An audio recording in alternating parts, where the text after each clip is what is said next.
মমতা বন্দ্যোপাধ্যায় ও তৃণমূল কংগ্রেসকে পাল্টিবাজ বলে খড়দহের দলীয় সভা থেকে কটাক্ষ মীনাক্ষী মুখোপাধ্যায়ের। নিশিদিন ডায়াগনস্টিক সেন্টার, এ কমপ্লিট ডায়াগনস্টিক সলিউশন। আমাদের ঠিকানা 144/1 সেন্ট্রাল রোড, আনন্দপুরি, ব্যারাকপুর, কলকাতা 122।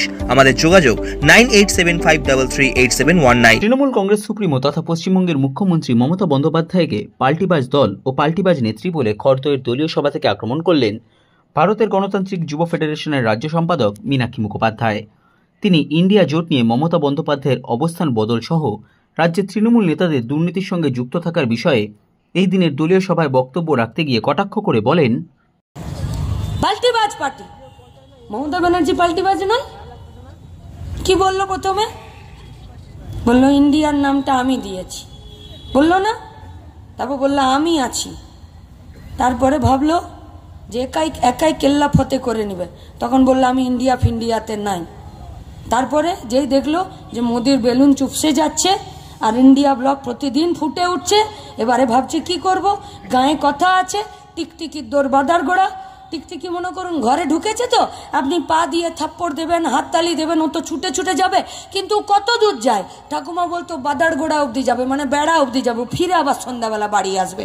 মমতা ব্যানার্জির দৌড়, টিকটিকির দৌড় বাদার গোড়া। বললো ইন্ডিয়া ব্লকে থাকবো না, এখন বলছে না না আমি তোমাদের সাথে আছি। अब आया ऊंट पहाड़ के नीचे।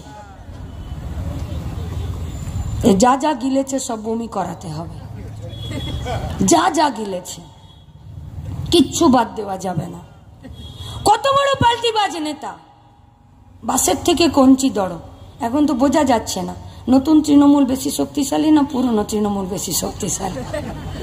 এখন নতুন তৃণমূল বনগাঁতে দাঁড়িয়ে বল দিয়েছে যে সিএএ না এনআরসি কোনটাকে বলেছে যে আমি সমর্থন করে দেব।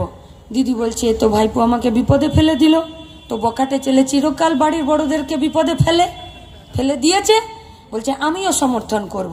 প্রথমে বললে করব না, 2005-06 পার্লামেন্টে দাঁড়িয়ে স্পিকার ডেপুটি স্পিকারের গায়ে কাগজ ছুড়ে দিয়ে এলে, পশ্চিমবঙ্গে এখানে নাকামি করলে। তারপরে আজকে বলছো যে আমি সিএএ এনআরসি কে আমি সাপোর্ট করব। তারপরে উত্তর 24 পরগনার জমিতে কিছুদিন আগে কনসেন্ট্রেশন ক্যাম্প বানানোর জন্য, ডিটেনশন ক্যাম্প বানানোর জন্য জমি দিয়ে দিলে, আবার আজকে বলছো করব না। সব করেছে পাল্টিবাজ নেতা। কিন্তু জানেন তো, বাচ্চারা খাবার পর মারা বলে বেশি উছলকুদ করিস না, কেউ বলবে যে বমি হয়ে যাবে। তাই দিদিমণিকে বলছি বেশি পাল্টি মারবেন না, সব বমি হয়ে যাবে, সব বমি হয়ে যাবে। পশ্চিমবঙ্গে তৃণমূল কংগ্রেসের সরকারটা দুর্নীতি করেছে, কে জানে না? জ্যোতিপ্রিয় তো চাল চুরি না করলে কেউ বালু নামটা জানতেই পারত না। জানতে পারত? আমি তো জানতাম না। প্রথম ওর যখন বাইট শুনতাম তখন সত্যি ভয় করত যে এত প্রতিহিংসা পরায়ণ একটা রাজ্যের মন্ত্রী কি করে হয়। বলতো বামেদেরকে দেখলে বিষাক্ত সাপের মতন মাথাটা থেঁতলে দাও। এখন মেয়ের মাথা বগলে নিয়ে জেলে শুয়ে আছে।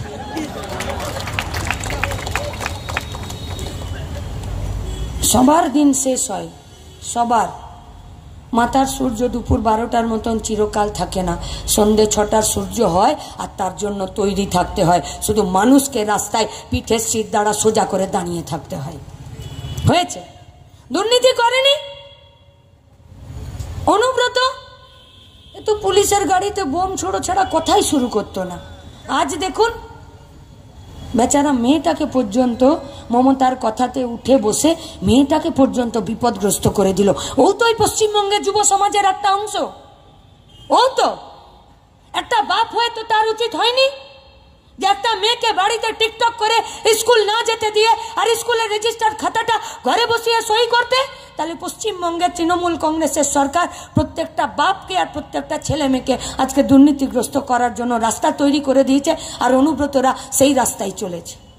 দুর্নীতি করেনি? বাকি বুড়রা দুর্নীতি করেনি? এই কুন্তল, শান্তনু, এদেরকে কে চিনত গো? ছিচকেগুলোকে কে চিনত? সব স্বাধীনতা সংগ্রামী, নামও ভুলে যাচ্ছি। আরাবুল, কাইজার, জাহাঙ্গীর, সেলিম, শাহজাহান, উত্তম, শিবু, একজন বলছে স্বাধীনতা সংগ্রামীদের ডনগুলো সব লোকাল থানাতে বসে আছে। থানাগুলো সব তৃণমূলের পার্টি অফিস তৈরি করেছে। তো ওরা যদি তৃণমূলের পার্টি অফিস করে, তুই পশ্চিমবঙ্গের জনগণের কোনো দায় নেই যে থানাগুলোকে ফিরে থানার মতন তৈরি করা? তাই পুলিশকে বলছি চিন্তা করবেন না, ওটা চিরকাল তৃণমূলের পার্টি অফিস থাকবে না। তাই সোজা হন, সিদ্ধারা বাড়ি থেকে নিয়ে আসুন, উর্দি পড়ুন, কাজ করুন। ভিতরে তৃণমূলের যেটা পড়ে আছেন ওটা আমাকে আমার সহকর্মী বলেছে যে দিদি তোমার কথা ওটা মানায় না, তুমি ওইসব বলবে না। আমি আজ দুপুরে ওকে কথা বলেছি যে আন্ডারওয়্যারের যা বাংলা উচ্চারণ হয় সেগুলো আমি করব না। সাধ্যের মধ্যে স্বপ্নের ফ্ল্যাট খুঁজছেন?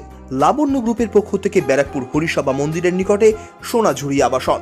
থাকছে lift, top floor, set, 0% GST। এছাড়াও থাকছে ব্যাংক লোনের সুব্যবস্থা। ফ্ল্যাট বুকিং চলছে। আমাদের যোগাযোগ 7278200456।